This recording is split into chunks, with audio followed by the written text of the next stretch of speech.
In today's video, I'm going to teach you how to apply part of your TurboTax refund to next year's taxes.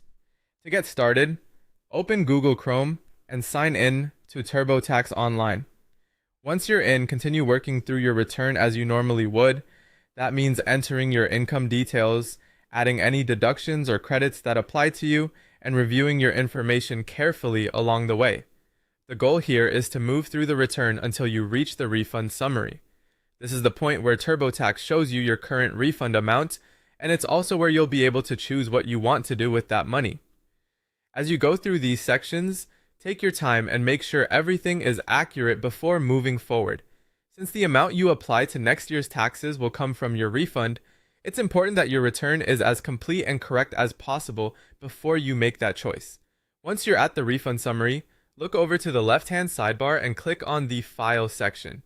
This is where TurboTax walks you through the final steps of your return, including how you want to handle your refund.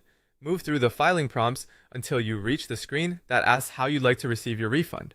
When that option appears, choose Apply to next year's taxes. This tells TurboTax that instead of receiving that full amount back right now, you want to use part of your refund as a credit toward your estimated taxes for the following tax year.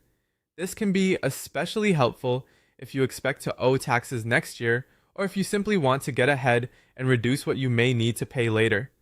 After selecting that option, enter the exact dollar amount you want to apply toward next year's estimated taxes.